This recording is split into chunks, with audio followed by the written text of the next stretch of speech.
The following episode contains graphic discussions about a criminal case. Viewer discretion advised. I spent 4 years in prison, and that was horrible. I'll never get those years back.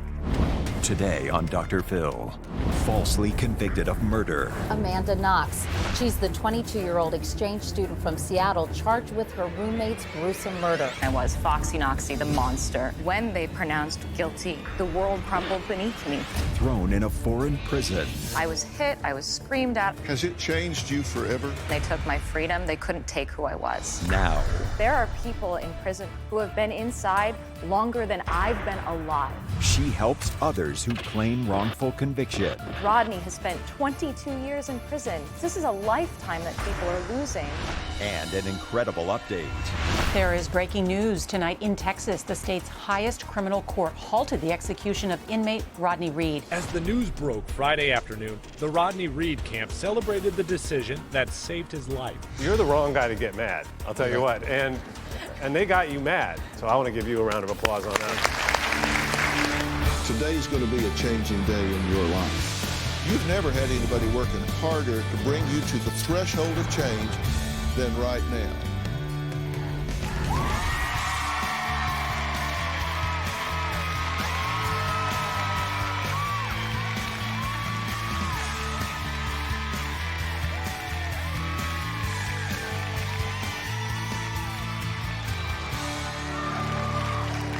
Okay, I want you to imagine something for me. Imagine just for a second spending years of your life behind bars, locked in a cage, and in some cases, facing death. And then think about the fact that it's for a crime that you know you did not commit. Well, our guest today lived that nightmare. Amanda Knox was dubbed Foxy Noxy by the press. It was one of the most infamous cases of wrongful conviction. She's here today. Here's a look back at her story. It was a case that gripped the world back in 2007. On November 2nd, the body of Amanda's British roommate, 21-year-old Meredith Kircher, is discovered behind a locked door. Within days, the suspicions of Italian investigators turned to one of her roommates, 20-year-old Amanda Knox. Her boyfriend, Raffaele Solicito, who she claimed to have spent the evening with. Police zeroed in on them as potential suspects, finding their behavior odd. One Italian commentator described her as having the face of an angel, but the eyes of a killer. Media interest, both Italian and international, was intense throughout the trial, fed by headlines that labeled Ms. Knox Foxy Noxy. Images of Amanda with her boyfriend, Raffaele Solicito, taken just outside the murder scene, and the next day at a lingerie store, were used to define and condemn her. Prosecutors allege that Kircher died during what began as a sex game. Both Knox and Solicito insist they are innocent. But prosecutors say that Knox's DNA was on the knife handle, and Solicito's DNA was found on Kircher's bra. In just 1 week, Seattle-born Amanda Knox will stand trial in an Italian court. Tonight, jurors delivered a guilty verdict against Amanda Knox. Her former boyfriend was also found guilty. Amanda is sentenced to 26 years in prison. Well, Amanda appealed. She refused to give up on her chance at freedom, and eventually she got it. But it wasn't without a lot of back and forth and a lot of international drama. Did Amanda Knox do it? When it comes to an appeal, we've heard a lot that Amanda Knox could have a much better chance at an appeal there than she would in the United States. The case has completely fallen away. There was never any real DNA evidence, no reliable eyewitnesses. Amanda Knox and Raffaele Solicito have been acquitted of the murder of Meredith Kircher. For nearly 4 years, they've been in prison. A scientific panel appointed by the court finds that the DNA used to convict Amanda is unreliable. Knox returned to her hometown of Seattle a free woman. But last January, Italy's highest appeals court found the pair guilty again. And nobody was expecting the judge today to overturn that acquittal. Everybody's saying, well, we thought that he was all over. If the court decides to uphold its conviction, Italy could ask the U.S. to extradite Knox from Seattle. They'll have to catch me and pull me back kicking and screaming. There is relief this morning for Amanda Knox. Yesterday, Italy's highest court overturned her murder conviction. Knox and her ex-boyfriend were twice convicted and now twice acquitted. I'm incredibly grateful for what has happened, for the justice I've received, for the support that I've had from everyone. You saved my life.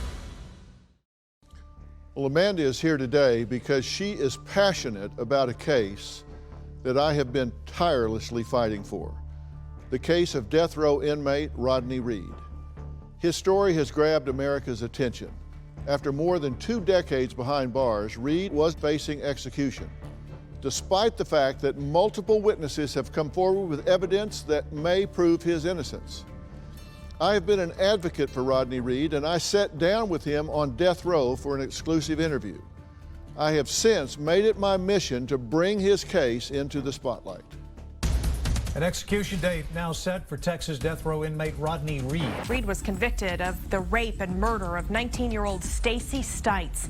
That crime happened in 1996. Reed is black. The 19-year-old victim was a white woman. Reed's supporters believe race played a part in the verdict, and that DNA of his semen in Stacy Stites' body was from several hours prior to her death.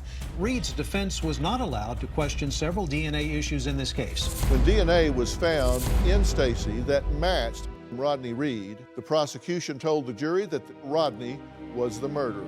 But what if it's not that simple? I traveled to Livingston, Texas, to death row to visit Rodney Reed. Did you rape and murder Stacy Stites? No, absolutely not. I didn't do this crime, and here they are trying to take my life. He's accused of rape and murder, and sure enough, his sperm is inside her body. That seems pretty damning. Until you start looking at the totality of the relationship between Rodney and Stacy. How many times do you two see each other? Some weeks I would see her maybe once or twice a week. Did other people know you were having a relationship with her? Yes, friends and family members of mine. Do you know Alicia Slater? No, I don't. Stacy and I hung out at work. She wasn't that excited to get married because she was sleeping with a black guy named Rodney. I was, wow, Stacy, you need to be careful. So you have no doubt that Stacy was in a relationship with Rodney? I have no doubt. This is a female engaged to a cop, a white cop. At the time of her death, Stacy was living with her boyfriend, Jimmy Fennell. Jimmy Fennell was initially the key suspect in this case. Did he ever have an inkling that you were in a relationship with her? He told me, "You're gonna pay." So it was a clear threat. I took it that way. None of this is what was told to the jury. I think this case is a prime example why they should abolish the death penalty. That's right. Because it is so corrupt, it is racist, it is biased, and all those things have played a major role in my brother's case. Do you believe he's going to be set free? Yes, I do. I have to hold on to that. There is breaking news tonight in Texas. The state's highest criminal court halted the execution of inmate Rodney Reed. New evidence has raised questions about the case. Are you glad that you've done this interview? Yes, I am. I appreciate it. I'm glad we did this. For telling us we have to stop. We will stay in touch. God bless you. I appreciate you, Doc. Thank you. Please welcome Amanda Knox.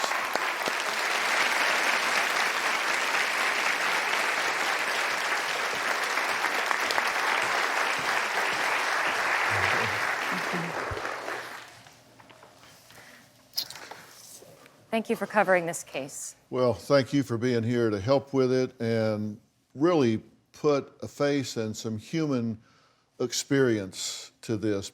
Absolutely. I don't know what it's like to have a week left to live, potentially, right. Thank goodness. But I can tell you that the experience of having the world redefine your reality and who you are and decide your fate is the biggest existential crisis that a person can have. Take us through the moment that you're standing there knowing that you've not done this crime and hear them announce guilty. I walked into that courtroom after having spent 2 years in prison already. There had been headlines after headlines in the international media deciding what kind of person I was, Foxy Knoxy, the monster. And up until that moment, I thought, this is all nonsense. And by the end of this verdict, I'm going to walk home. That's what my family always believed. And when they pronounced colpevole, guilty, I remember not being able to hear anymore. There was this pounding in my head as the world sort of crumbled beneath me, and I was immediately put on suicide watch. Did you think about taking your own life at that point? My thoughts about suicide came later, when I had the moment to sit there with myself and think, oh, this is my life. Is this life worth living? How heavily did it weigh on you that people would actually look at you and think that you cut someone's throat? And later, people think that like hearing the guilty verdict was the worst experience of my life. No, my interrogation was the scariest, worst experience of my life.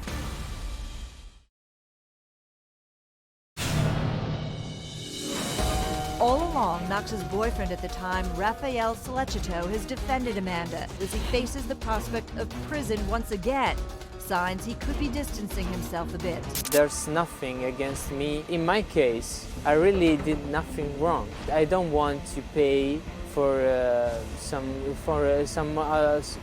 else's peculiar behavior. how heavily did it weigh on you that people in the public would actually look at you and think that you cut someone's throat? It doesn't matter who you are. It doesn't matter what the truth is.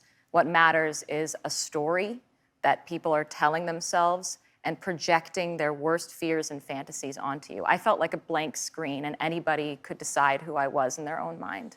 Was there ever a point where you just said, okay, screw it. Think I'm bad, I'll just be bad? It was bad enough that they took my life and they took my freedom. They couldn't take who I was. Rodney was on death watch, on death row, which means somebody sits in front of his 6x10 24 hours a day with the lights on. It's never dark. They never take their eyes off him because they don't want him to kill himself before they have the chance to kill him. Which, is that person there to be human with him, or are they just staying in their role and staying distant? What was the biggest adjustment psychologically, emotionally, that you had to accommodate? You know, I'm interested. I keep hoping that Rodney gets this chance.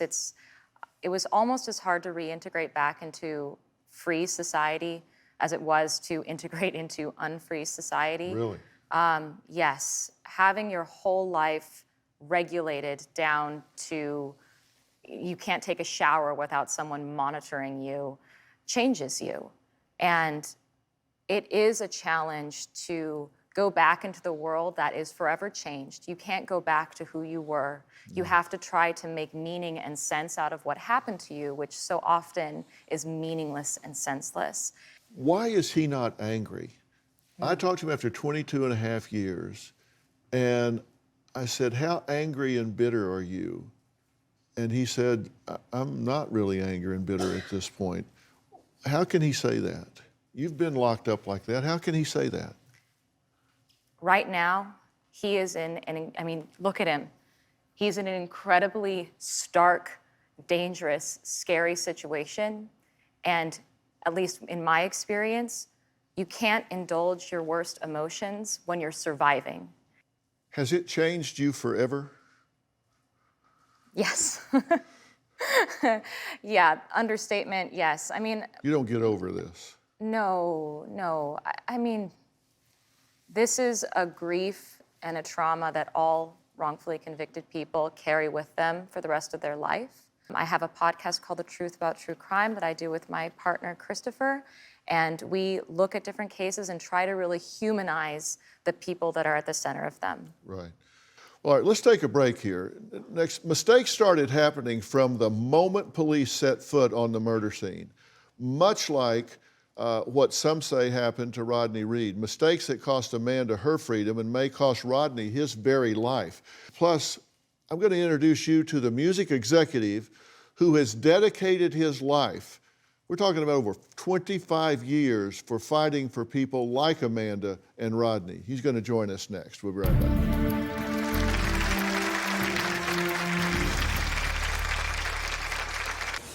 I started my podcast about 3 years ago.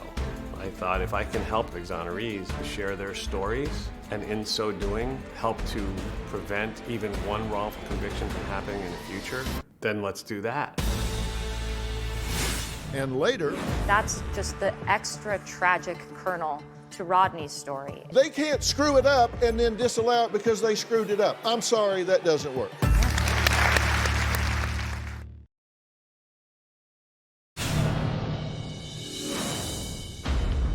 I'm really overwhelmed right now. I was looking down from the airplane and it seemed like everything wasn't real. What's important for me to say is just thank you to everyone who's believed in me, who's defended me, who's supported my family. Thank you for being there for me. Amanda Knox spent almost 4 years in an Italian prison after being convicted of murder of her British roommate, Meredith Kercher. Now Amanda has become an advocate for those who are wrongly convicted, and she's joining us today. Now, she's working with Jason Flom, a music executive best known for working with hugely famous musicians like the Rolling Stones and Katy Perry, but he was looking for more, and he is dedicating his life to advocating for people in situations like we're talking about today. Take a look. I've been on the board of the Innocence Project for just about 25 years in various different aspects of criminal justice reform for equally as long. I'm very proud and humbled to have been a part of helping to prevent death sentences to be carried out. There are countless people doing hard time in American prisons for crimes that they didn't commit. I've interviewed dozens of them for my podcast, and now we're bringing these powerful human stories to your screens. I'm host of the podcast, Wrongful Conviction with Jason Flom. I started my podcast about 3 years ago. I thought if I can help exonerees share their stories, and in so doing, help to prevent even one wrongful conviction from happening in the future, then let's do that. You know, the alibis that you had that were basically airtight, yes, never made it in front of a jury. Jury, right. I interviewed Raymond Santana of the Central Park Five, Brendan Dassey, Amanda Knox. She's appeared on wrongful conviction. We also work together bringing awareness to these issues. She's a wonderful advocate, a wonderful public speaker, just a beautiful person, and I'm lucky to have her in my life. After your conviction was overturned, you remained in prison for several years. I remained in jail for over three and a half years. We all agree that the system isn't perfect. It's far from it. We owe it to our fellow Americans to fix this problem that we call mass incarceration. Please welcome Jason Flom.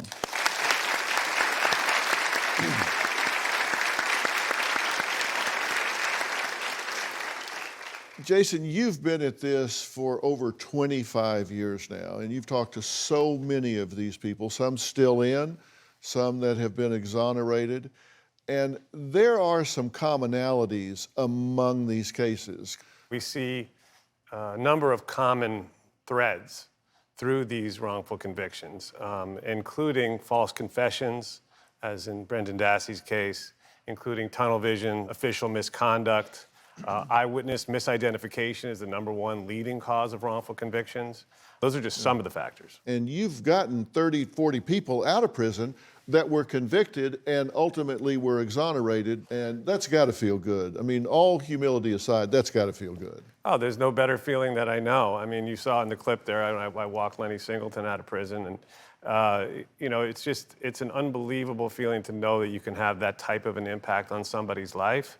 And to your great credit, you know, what you're doing for Rodney is transformative. I mean, nothing less. And it's incredible to see the outpouring of support from people in your audience, among so many others, who have, you know, learned about this horrible injustice from you, and then taken action and signed. How many signatures do we have on the petition now? Millions. On 3 million. 3 million strangers who are coming and making their voice heard.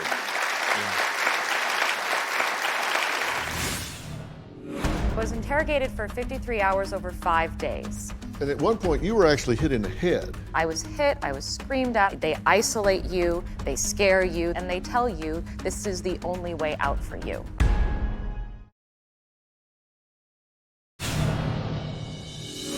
Anything that I said, they either said I was wrong, that I was lying. They called me a stupid liar. Mi hanno chiamato stupida bugiarda. That I had to stop lying and stop protecting whoever did it.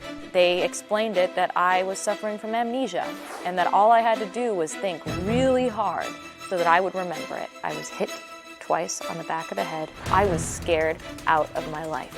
It's impossible. There's no trace of me in the room, so how would I have done that? No matter how bad things seemed, it still didn't change the fact that I didn't kill my friend, and so I couldn't be found guilty. You were interrogated for how many hours straight? So straight, I was interrogated for 53 hours over 5 days. They isolate you, they scare you, and they tell you this is the only way out for you. Right.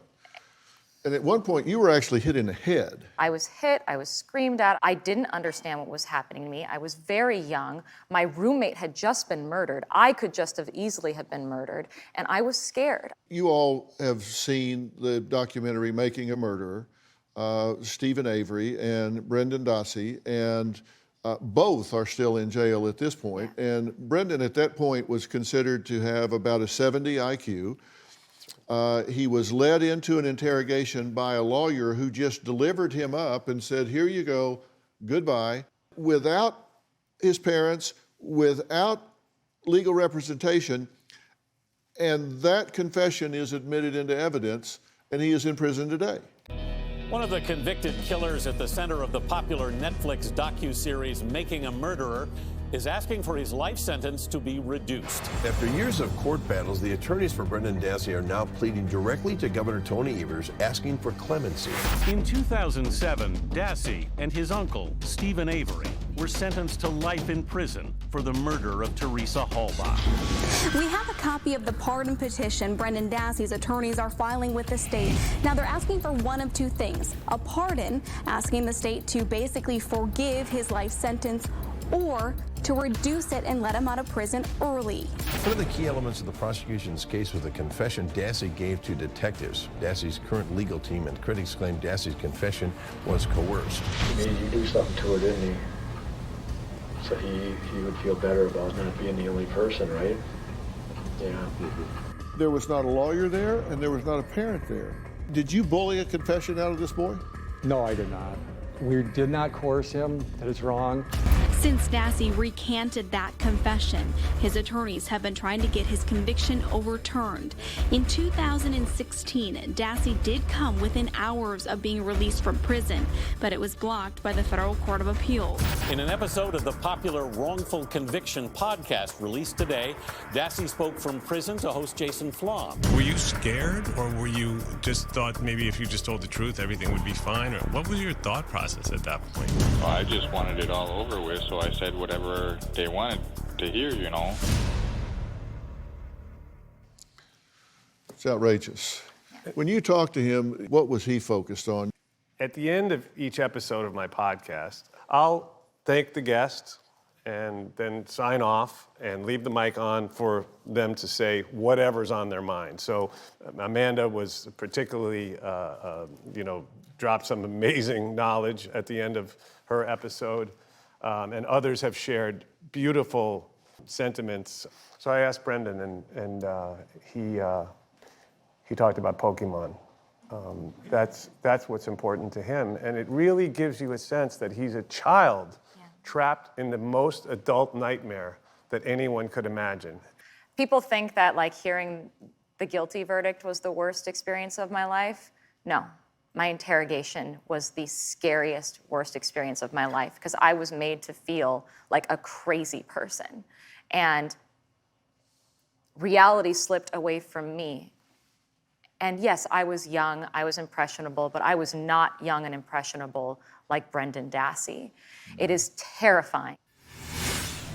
When you break it down, and I have, there was no evidence against you either. In Rodney's case, just like in my case, they went after the wrong person anyway.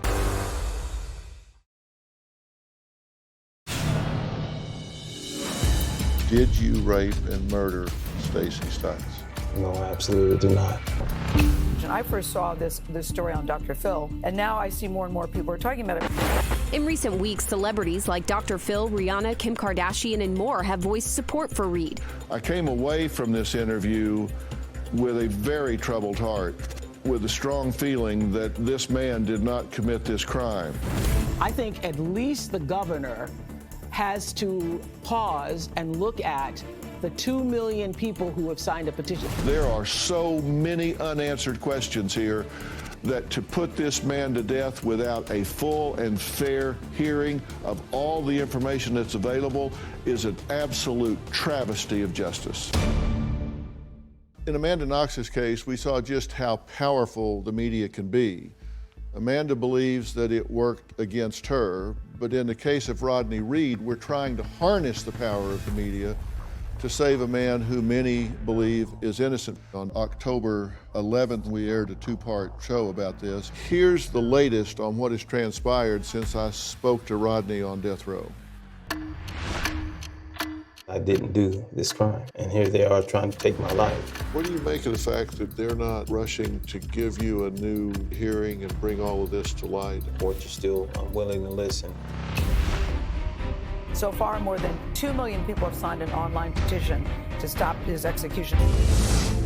A death row inmate in Texas faces execution in just 2 weeks unless a campaign can persuade the governor to intervene. Here at the Capitol, Republicans and Democrats don't see eye to eye on much, but a bipartisan group of lawmakers agree Rodney Reed's case needs to be considered again. Since we started beating the drum on this, 26 House members have now sent a letter. Then a bipartisan group of 16 state senators joined with a letter to Governor Abbott and the Texas Board of Pardons and Paroles urging that a reprieve be granted, as did members of the Texas Legislative Black Caucus. Senator Ted Cruz joined. The state lawmakers and other celebrities have gotten involved. These chants, write a read today, write a read tomorrow, days before Rodney Reed is set to be executed. We've been in the streets for 22.5 years. Rodney Reed's family continues fighting for his innocence as they have for over 2 decades. If we don't do the call to action, which is reaching out to the governor of Texas and others, I have no doubt this man is going to be executed. If we don't do something, this man's going to be executed. We've got almost 3 million signatures on the free RodneyReedCase.com. There is breaking news tonight in Texas. The state's highest criminal court halted the execution of inmate Rodney Reed. The judges ruled that there may be new facts and evidence that could affect his conviction. He was scheduled to die in 5 days for a 1996 rape and murder. As the news broke Friday afternoon, the Rodney Reed camp celebrated the decision that saved his life. I don't know when we're going to get an opportunity to get that fair trial, but I know we're headed that way. The Court of Criminal Appeals found the state may have suppressed evidence and presented false testimony during the 1998 trial. For example, Jimmy Pinnell, Stacey Stites' then-fiancé, told a jury that he didn't kill her. Later, court docs show he confessed to another inmate in jail, saying, "I had to kill my N-word loving fiancé." Give him a fair trial, listen to the witnesses, me amongst a lot of other people. Honestly, just look at the evidence. Well, as you see, when we do bring attention to it, people are outraged at what happened. And there are so many out there that don't get any attention. You're dealing with another case you mentioned. Say a few words about that one. Yes, thank you. I was down on death row in Texas in the beginning of this year, visiting a guy named Rob Will. And Rob is just as innocent as Rodney is, and it's a terrible case.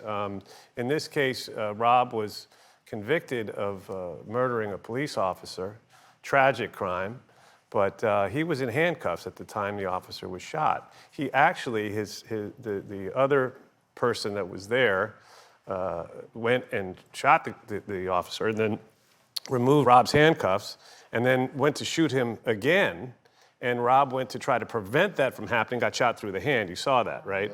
And he was a victim of everything that could go wrong went wrong in this case. I mean, you can go to freerobwill.org and you'll see some of the things about his case. And a federal judge, Keith Ellison, said there are grave errors in every phase of these proceedings. And he said there's a total lack of scientific or eyewitness evidence in this case. There's no evidence. And yet, there he sits on death row, pending a decision from the Fifth Circuit or intervention from the governor. This is where I see the parallels here, because when you break it down, and I have, there was no evidence against you either. I know, and what's frustrating about it is, in Rodney's case, just like in my case, they went after the wrong person anyway. I spent 4 years in prison, and that was horrible. I'll never get those years back. But there are people in prison right now who have been inside longer than I've been alive. Rodney has spent 22 years in prison. Think of this. This is a lifetime that people are losing. That's just the extra tragic kernel to Rodney's story, is they have plenty of evidence that not only exonerates him, but implicates another man. Well, here's the thing that bothers me about this with Rodney. He's asked for DNA testing on what is probably the murder weapon, which was a belt that was worn by Stacey Stites at the time. They have denied testing it for DNA because they say it has been improperly stored since the crime and therefore could have been contaminated since then. Now, I'm sorry, but who is charged with storing the evidence? The state. They can't screw it up and then disallow it because they screwed it up. I'm sorry, that doesn't work.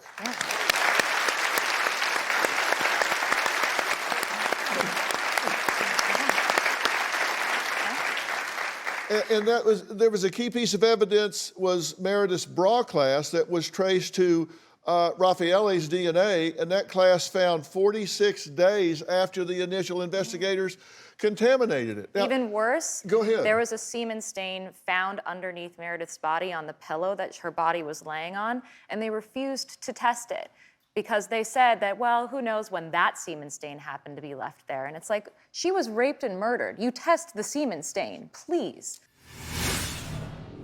You're the wrong guy to get mad, I'll tell you what. And they got you mad. So I want to give you a round of applause on that.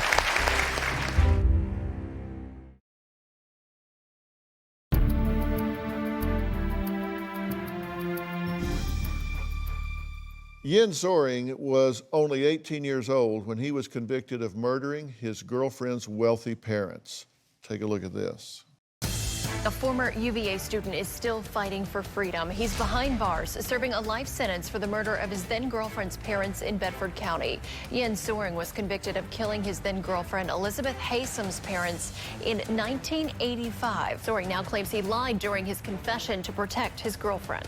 Investigators in Central Virginia are putting pressure on Governor Terry McAuliffe to pardon a former University of Virginia student. It's believed to be the first time in Virginia's history an active sheriff wrote a letter to support a pardon request. There's way beyond reasonable doubt in this case. This case isn't even close. According to investigators, the most recent DNA report proves that the blood samples that initially matched Soering's type are not his. The profiles do not match. That's irrefutable. The DNA is not wrong. The bottom line is justice through science. You've got the sheriff coming forward and saying this is wrong. Which, amazing, because that's not always the case. A lot of times, law enforcement wants to protect law enforcement, but here's a man who's standing by justice. And to have him come forward means a lot. And next, how you at home can join us in our fight for those who may have been wrongly convicted. We'll be right back.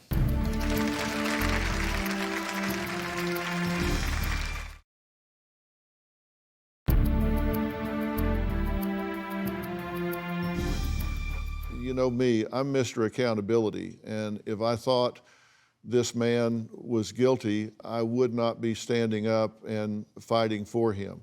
I'm just saying, if you believe what I believe, and you can see these shows on the YouTube, on the Dr. Phil channel, make up your own mind, and you can go to innocenceproject.org. Thank you for that. The Innocence Project appreciates your support more than words can say. Everybody, please do go there, learn more about it, get involved. There are ideas, ways that you can get involved when you go to the site. And I want to say, too, that even on a very basic level, having been down there and visited Rodney, I was there about a week after you were, and you left such an impression on him. I think that the meaning of your visit, the ripple effect that comes from that with him, with his family, even among people in the staff in the prison, the fact that you took your time, that you're taking your time day in and day out, I mean, you're the wrong guy to get mad, I'll tell you what. And they got you mad. It means a lot to me as well. As you said, 25 years of doing this. The fact that there are now people like yourself that are waving this flag and taking charge of this particular case and trumpeting this issue is, it really means a lot. So I want to give you a round of applause on that. We want him free, and I got a sneaking suspicion we're going to be seeing each other again. Yeah. So I want to thank Amanda Knox for being here. She didn't have to do this. It'd be awful easy for her to just absorb herself into the fabric of America, and instead, she's out there leading a fight, and God bless you for doing that. Really, and to Jason Flom, he's been fighting this battle for a long, long time, and he never gives up. So make sure you listen. Make sure you listen to both of their podcasts, The Truth About True Crime with Amanda Knox and Wrongful Conviction with Jason Flom. Also, check out my true crime podcast, Mystery and Murder Analysis by Dr. Phil. We'll see you next time. Amanda, thank you. Great job.